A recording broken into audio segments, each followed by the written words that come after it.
રાજકોટ શહેરમાં BMW car દ્વારા સર્જાયેલા અકસ્માતમાં એક 20 વર્ષીય એન્જિનિયરિંગના વિદ્યાર્થીનું મોત થયું। પોલીસે કાર ચાલક આત્મન પટેલની અટકાયત કરી છે।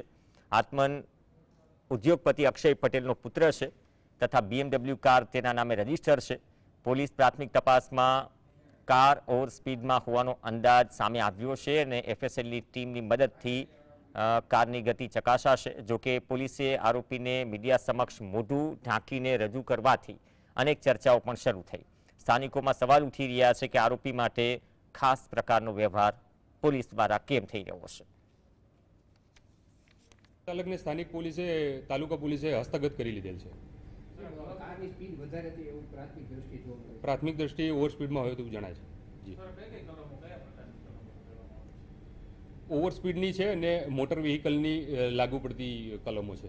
બધાને ઓલરેડી વાહન ચેકિંગની ને એ ડ્રાઈવ આપને બધાને જાણ હશે। રાજકોટ શહેરની અંદર છેલ્લા કેટલાક સમયથી બહુ સઘન રીતે ચાલી રહેલ છે અને આના અનુસંધાને આપણે કીધું એ પ્રમાણે ગુનો નોંધાયા બાદ તપાસના કામે FSLની પણ મદદ